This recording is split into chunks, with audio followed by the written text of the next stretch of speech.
হে তরুণ যুবকেরা, হে আমার বন্ধুরা, হে আমার মুরব্বিয়ানেরা, শুনে রেখে দিন বাবা, জেনে রেখে দেন। হে দুনিয়ার মানুষ শুনে রেখে দেন, আমার আল্লাহ কোরআন মাজিদের ভিতরে বললেন, হে দুনিয়ার মানুষ শোনো, আমি আল্লাহ তাআলা তোমাদেরকে পৃথিবীর জমিনে বেকার সৃষ্টি করি না। মা খালাকতুল জিন্না ওয়াল ইনসা ইল্লা লিয়াবুদুন। আমি মনুষ্য এবং জিন জাতিকে পৃথিবীর জমিনে সৃষ্টি করেছি কেবলমাত্র আমার ইবাদত করার জন্য। ইবাদত ছাড়া অন্য কোনো উদ্দেশ্যে আমি আল্লাহ পয়দা করি না, সৃষ্টি করি না। হে তরুণ যুবকেরা, এই পৃথিবীটা হলো তোমাদের জন্য ক্ষণস্থায়ী, পরকালটা হলো তোমাদের জন্য চিরস্থায়ী। তোমরা ভেবো না এখানে সারা জীবন আরাম আয়েশ করার জন্য এসেছো। আমার আল্লাহ সুন্দর করে কোরআন মাজিদের অন্য জায়গায় বললেন, বাল তুসিরুনাল হায়াতাদ দুনিয়া ওয়াল আখিরাতু খায়রুন ওয়া আবকা। হে তরুণ যুবকেরা, বন্ধুরা আমার শুনেন, যদি আপনি এই পৃথিবীতে আল্লাহ এবং রাসূলের নির্দেশনা পালন করেন, আপনার জন্য জান্নাত হলো অনন্তকাল।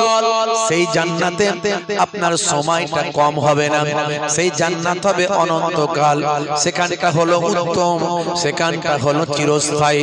সেই জান্নাত অল্প দিনের জান্নাত নয়, সেটা উত্তম জগৎ হবে, সেটা চিরস্থায়ী জীবন হবে।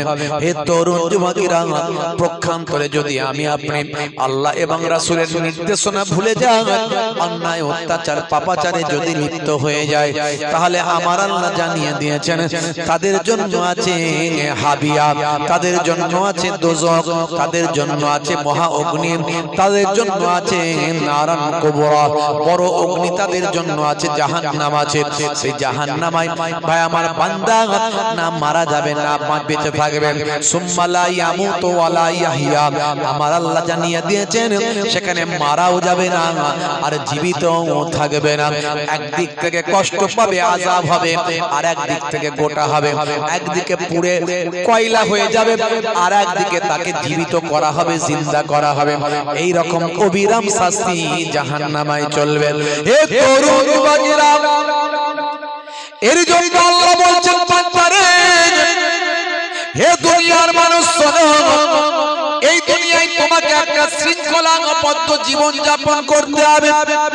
এই পৃথিবীটা তোমাদের জন্য একটা শৃঙ্খলাবদ্ধ জীবন। এই জন্যই আল্লাহ রাব্বুল আলামিন জানিয়ে দিয়েছেন, হে দুনিয়ার মানুষ শুনে রেখে দাও, হে দুনিয়ার মানুষ জেনে রেখে দাও, ঈমানদারদের জন্য এই পৃথিবীটা হলো জেলখানা। দয়ার নবী জানিয়ে দিয়েছেন ঈমানদারদের জন্য দুনিয়াটা হলো জেলখানা বাবা। আর দুনিয়াও সিজনুল মুমিন ওয়া জান্নাতুল লিল কাফির। মুমিনদের জন্য দুনিয়া হলো আমার জেলখানা, আর বেঈমানদের জন্য দুনিয়া হলো জান্নাত। আর দুনিয়াও মাজরাতুল আখিরাহ, দুনিয়াটা হলো ভাই আমার পরকালের জন্য শস্য ক্ষেত্র। এখানে যেমন চাষ করবে তার ফলটা পরকালে আমার আল্লাহ তোমায় দান করে দেবেন। হে তরুণ যুবকেরা, বন্ধুরা আমার শুনেন, হে যুবক, আর কতদিন আল্লাহ ভুলে থাকবে, আর কতদিন নবী ভুলে থাকবে? কত মানুষকে তুমি মরতে দেখেছো, কত মানুষকে তোমার চোখের সামনে মারা যেতে দেখেছো, কত মানুষের জানাজায় তুমি অংশগ্রহণ করেছো, কত মানুষকে তুমি দাফন করতে দেখেছো, কাফন পড়তে দেখেছো, কত মানুষকে তোমার চোখের সামনে মারা যেতে দেখেছো। হে যুবক, তোমাকে একদিন মরতে হবে বাবারা। আর কতদিন আল্লাহর পথ ছেড়ে থাকবে, কতদিন নবীর পথ ছেড়ে ভুলে থাকবে? এই দুনিয়া খেলতামাশার জীবন, এই খেলতামাশার মধ্যে কতদিন পড়ে থাকবে?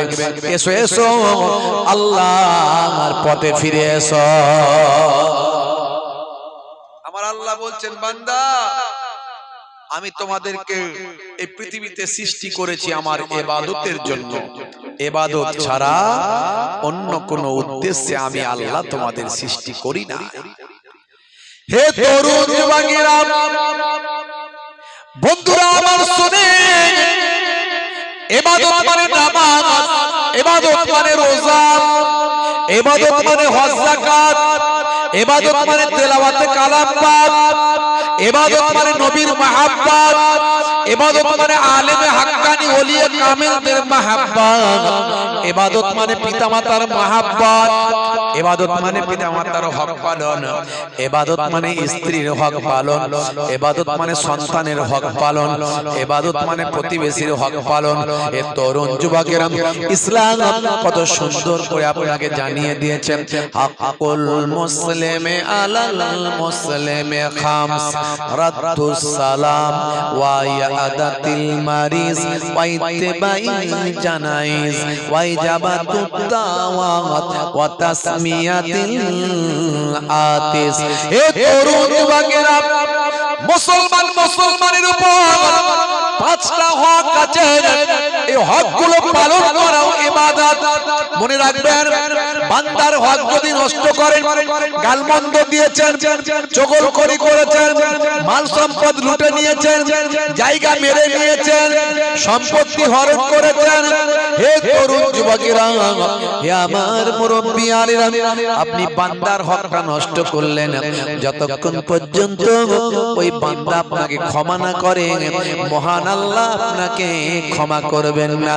কিন্তু আপনি বেশ কিছুদিন অজ্ঞতার কারণে নামাজ ছেড়ে দিয়েছিলেন। এখন আপনার মনে হয়েছে নামাজ ছেড়ে দিয়ে আমি অনেক গুনার কাজ করেছি। আপনি এখন রেকটিফাই করছেন, বেশি বেশি নামাজটা কাজা নামাজগুলো পড়ার চেষ্টা করছেন, বেশি বেশি আল্লাহর কাছে কান্নাকাটি করছেন। আল্লাহ, আমি অনেক জীবনে পাপ করে ফেলেছি, আমি অনেক জীবনে অন্যায় কাজ করে ফেলেছি, তোমার হক নষ্ট করেছি, তোমার নামাজ ছেড়ে দিয়েছিলাম, তোমার হুকুম নির্দেশনা অমান্য করেছিলাম। হে তরুণ যুবকেরা, এখন যদি আপনি আল্লাহর দরবারে নামাজের পাটিতে যদি কাঁদেন, হে দুনিয়ার মানুষ শোনো, আমার আল্লাহ জানিয়ে দিলেন, ওয়াস্তাইনু বিসসাবরি ওয়াসসালাম। বান্দা, তোরা আমার কাছে সাহায্য প্রার্থনা কর ধৈর্য এবং নামাজের মাধ্যমে।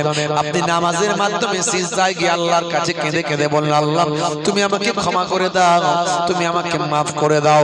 হে তরুণ যুবকেরা, আমার আল্লাহ বলেন, বান্দারে, যখন বান্দা আমার কাছে ক্ষমা চায়, যখন বান্দা আমার কাছে মাফ চায়, আমি আল্লাহ তাআলা তাকে ক্ষমা না করলেন, সে যখন আমার কাছে হাত তোলে, আমি তাদেরকে ফিরিয়ে দিতে বড় লজ্জা বোধ করি। লা তাকনাতু মির রাহমাতিল্লাহ, বান্দা তোরা আমার রহমত থেকে নিরাশ হয়ে যাস না।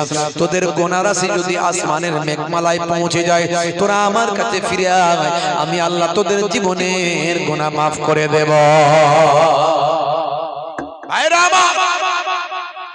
আল্লাহর হক নষ্ট হয়েছে, আপনি তওবা করুন। ইয়া আইয়ুহাল্লাযীনা আমানু তুবু ইলাল্লাহি তাওবাতান নাসুহা, অন্তর থেকে আল্লাহর কাছে মাফ চান, আমার আল্লাহ আপনার তওবাকে কবুল করে জীবনের গুনাহ মাফ করে দেবেন। কিন্তু বান্দার হক নষ্ট করবেন না। চায়ের দোকানে বসে বসে অমুক খারাপ তমুক খারাপ এসব কথা বলবেন না। এখন আবার অনেক হুজুররা রাজনীতি করছে, এখন এটা একটা ভালো টপিক শুরু হয়েছে। চায়ের দোকানে বসে এই হুজুরের বদনাম ওই হুজুরের বদনাম আছে না নাই? যে রাজনীতি করছে, যে অন্যায় করছে, সে তার করছে জবাব আল্লাহর কাছে দেবে। সে দেবে না আপনি দেবেন? তার কবরে সে কে জবাব দেবে? সে দেবে না আপনি? তার কবরে সে জবাব দেবে, আপনি দেবেন না। আপনার কবরে আপনাকে জবাব দিতে হবে। কথা ঠিক না ভুল? যে অন্যায় করছে, কে কি বক্তব্য দিয়েছে, আপনি চায়ের দোকানে বলছেন, চায়ের দোকানে অমুক হুজুর তমুক হুজুর যা পাচ্ছে করুক গে, যা, চুপ করে থাকুন, কথা বেশি বলবেন না। আজকে আমার সঙ্গে আমি পুরুলিয়ায় একেবারে শুশুনিয়া পাহাড়ের পাশে জলসা করলাম। তো আমার মনে হলো লোকে শুশুনিয়া পাহাড় আসে, তো একটুখানি দেখি কি আছে এখানে। ফাসিরু ফিল আরদ, আল্লাহ বলছেন তোমরা একটু সৈর করো, মাঝে মাঝে একটু ভ্রমণ করো। একটু ভ্রমণ করি দেখি পাহাড়ে আল্লাহর নিয়ামত। পাহাড়গুলোকে আল্লাহ কোরআনে বলছেন, ওয়াজিবালা আওতাদা, আমি পাহাড়গুলোকে পেরেকের মতো ঘিরে দিয়েছি। জোরে হবে না? জমিনকে যাতে ব্যালেন্স তৈরি করা যায়, জমিন যাতে কেঁপে না ওঠে, জমিন যাতে ডিসব্যালেন্স না হয়ে যায়। হে তরুণ যুবকেরা, আমরা জানি এই ভূমির তলায়, মাটির তলায় আছে প্লেট, সেই প্লেটের তলায় আছে পানি। মাঝে মাঝে প্লেটটা যখন একটু নড়ে যায় তখনই ভূমিকম্প হয়। লোকে বলে রেক্টার স্কেলে ধরা পড়েছে। ভাই আমার 8 ডিগ্রি রেক্টার স্কেলে ধরা পড়েছে 9, 8, 9, 10। তখনই থরথর করে ঘর বাড়িগুলো কাঁপে। বিজ্ঞানীরা বলছে প্লেটটা কেঁপে গিয়েছিল, তাই ভূমিটা কেঁপেছিল। আর ভূমি যদি একবার কেঁপে যায়, ঘর বাড়ি চূর্ণ বিচূর্ণ হয়ে যায়, লক্ষ লক্ষ হাজার হাজার মানুষ মারা যায়। এ তরুণ যুবকেরা, কিয়ামতের আগে বেশি ভূমি ধস হবে, ভূমিকম্প হবে। চারিদিকে মাঝে মাঝে ঘটনাগুলো দেখি আমরা। এই জমিন যাতে ঠিকঠাক থাকে, আমার আল্লাহ এই জন্য কোরআন মাজিদে বললেন, আমি পাহাড়গুলোকে পেরেকের মতো গেড়েছি। হে তরুণ যুবকেরা, আল্লাহর কোরআন কত সুন্দর, আল্লাহর কোরআন কত বাস্তব, আল্লাহর নবীর হাদিস কত বাস্তব। আমি এর আগে অনেক উদাহরণ দিয়েছি ভাইরা আমার। 1450 বছর আগে কোন রকম পাহাড় বিশরদ কোন বিজ্ঞানী ছিল না, ভূমি বিশরদ ভূতত্ত্ববাদ বিশরদ কোন বিজ্ঞানী ছিল না। প্রত্নতত্ত্ববিদরা 1450 বছর আগে তাদের জন্ম হয়নি।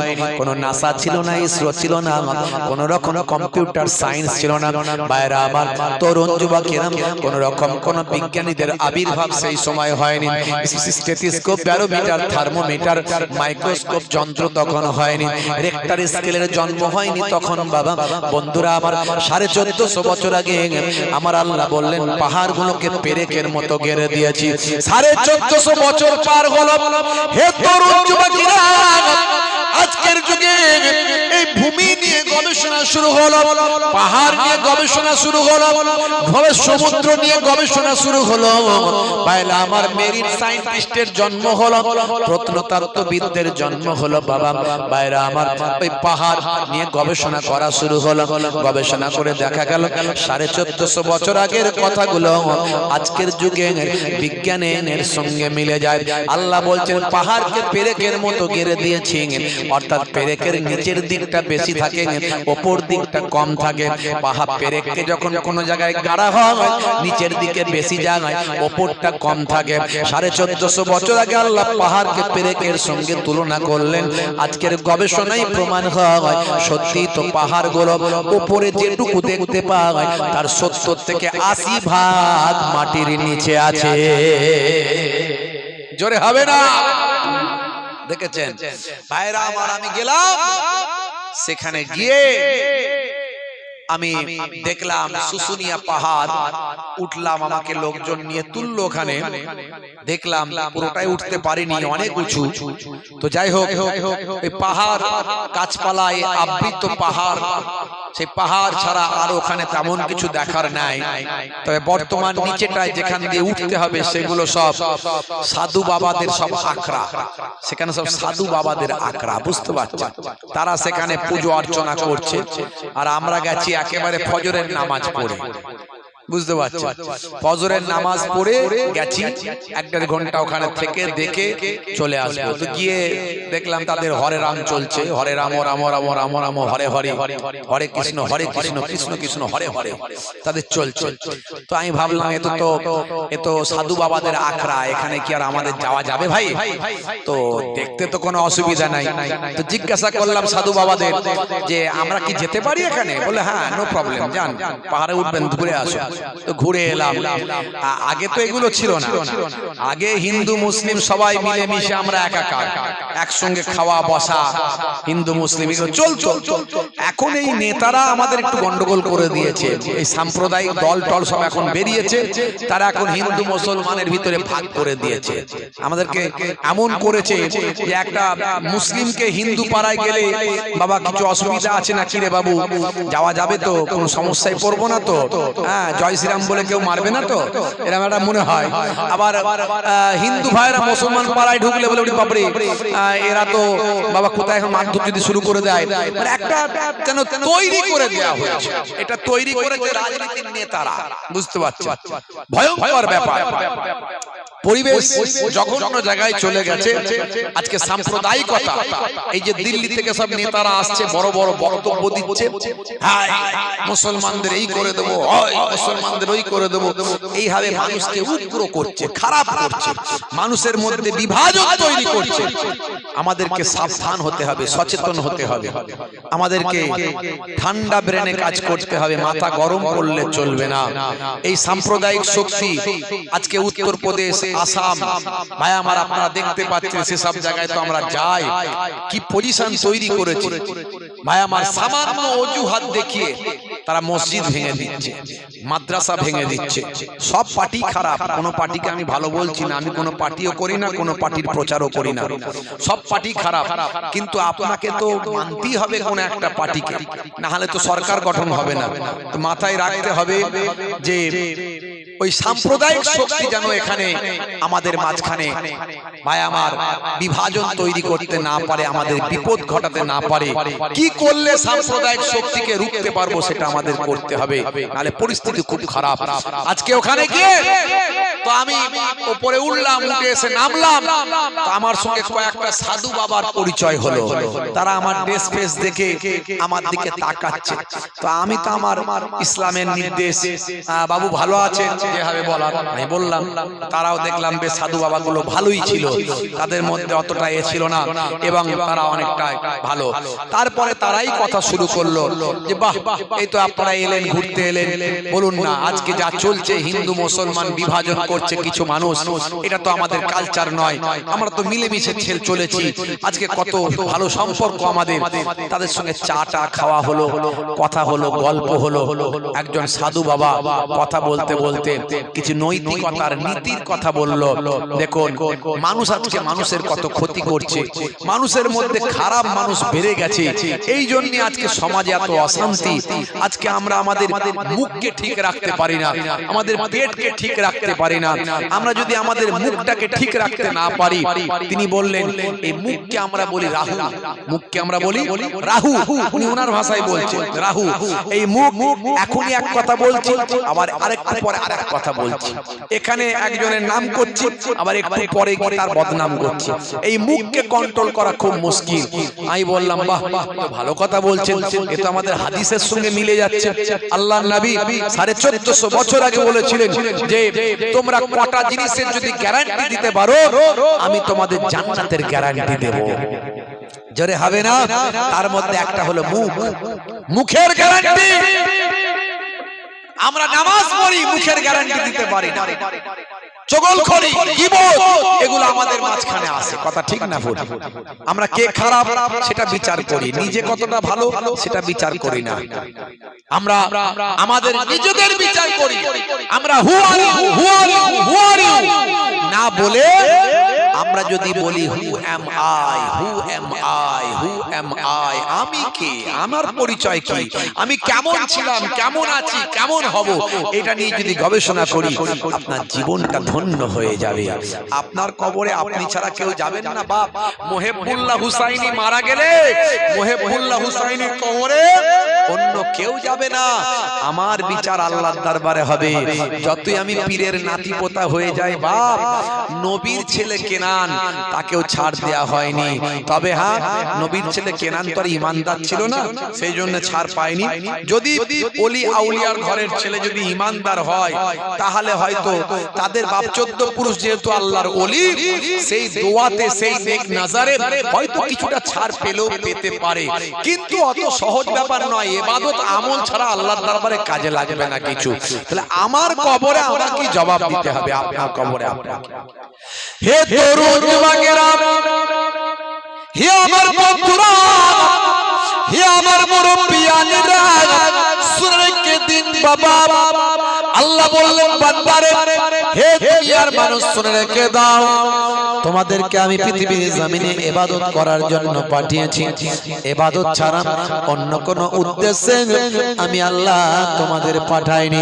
হে যুবকেরা, হে আমার বন্ধুরা, হে আমার মুরব্বিয়ানিরা, আল্লাহর নবীর সাহাবায়ে কেরামেরা ভাই আমার কতটা ইবাদত বন্দেগী করতেন। সর্বদা তারা ইবাদত বন্দেগীর দিকে নিজেদের মনোনিবেশ করেছিলেন। হে যুবকেরা, আল্লাহর নবীর সাহাবীরা 5 ওয়াক্ত নামাজটা তারা পড়তেন, নামাজ তো তারা ছাড়তেন না। রাসূলের সুন্নতের তাবেদারি করতেন, রাসূলের সুন্নত কোনো অবস্থায় তারা ছাড়তেন না। হাঁটা চলা, খাওয়া শোয়া, বসা ওঠা সবের মধ্যে তারা রাসূলের সুন্নত অনুযায়ী চলতেন। রাসূলের সুন্নত আমাদের জানা দরকার আছে না নাই? দরকার আছে। প্রত্যেকটা কাজে করবে রাসূলের সুন্নত আমাদের জানা দরকার আছে। ওটা আমাদের ইবাদত। জোরে বলুন সুবহানাল্লাহ। মাই ইউতি'র রাসূল ফাকাদ আতা আল্লাহ। যে আমার রাসূলের তাবেদারি করলো সে যেন আমি আল্লাহ আমারই তাবেদারি গোলামিটা করলো। হে তরুণ যুবকেরা, বন্ধুরা আমার শুনেন, হযরত ওমর ফারুক রাদিয়াল্লাহু তাআলা আনহু ভাইরা আমার, তিনি রাস্তা দিয়ে হেঁটে হেঁটে যাচ্ছেন। যেতে যেতে একটা জঙ্গল পড়বে, জঙ্গলের ধার দিয়ে, বাগানের ধার দিয়ে, বিশাল বড় একটা বাগান। সে বাগানের ধার দিয়ে হযরত ওমর ফারুক চলে যাচ্ছেন। এমন সময় তিনি বুঝতে পারলেন এই বাগানের ভিতরে একজন অসুস্থ মানুষ গাছের গোড়ায় তিনি পড়ে আছেন। সেই সময় হযরত ওমর ফারুকের মতো মানুষ আর সহ্য করতে পারলেন না। তার জরুরি চিন্তা ভাবনা বা আমার যাওয়ার ব্যাপারটা তিনি ক্যান্সেল করে চিন্তা করলেন, আগে অসুস্থ মানুষটা একটু দেখভাল করা আমার জন্য বড় ইবাদত। আগে অসুস্থ মানুষটাকে দেখতে হবে। বিমারি মানুষকে দেখভাল করা, বিমার পুরসি করা, খোঁজ খবর নেওয়া, এটা হলো একে অপরের হক। জোরে বলুন সুবহানাল্লাহ। এই হক নষ্ট করলে হবে না। এই হক নষ্ট করলে আল্লাহর দরবারে আপনি নাজাত পাবেন না। হাক্কুল মুসলিমি আলাল মুসলিমি খামস। মুসলমান মুসলমানের উপর 5টা হক। রাদ্দুস সালাম, সালামের জবাব দেওয়া। সালাম দেওয়া হলো সুন্নত আর জবাব দেওয়া হলো ওয়াজিব। হে তরুণ যুবকেরা, হে আমার মুরব্বিয়ানেরা, হাদিসের ভাষায় এই জন্য এসেছে আসসালামু কাবলাল কালাম। কথা বলার আগে দাও তুমি সালাম। সালাম দেওয়া সুন্নত, জবাব দেওয়া ওয়াজিব। হযরতে আলী মুর্তজা কারামাল্লাহু ওয়াজহু এক সময় আল্লাহর নবীর খিদমতে এলেন। ভাই আমার, দোস্ত আমার, ইসলামে কে কাকে সালাম দেবেন সেটা সুন্দর করে বলা হয়েছে। হে তরুণ যুবকেরা, একজন ব্যক্তি অধিক ব্যক্তিকে সালাম দেবেন। ভাইরা আমার, উপবিষ্ট ব্যক্তিকে সালাম দেবে আগন্তুক ব্যক্তি। ভাইরা আমার, চলে যাওয়া ব্যক্তি, বসে থাকা ব্যক্তিকে সালাম দেবে। হে তরুণ যুবকেরা, হে আমার মুরব্বিয়ানেরা, হে তরুণ যুবকেরা, সালাম দেওয়া এখন ফ্যাশন হয়ে গেছে। মুসলমানকে এখন সালাম দিতে চায় না।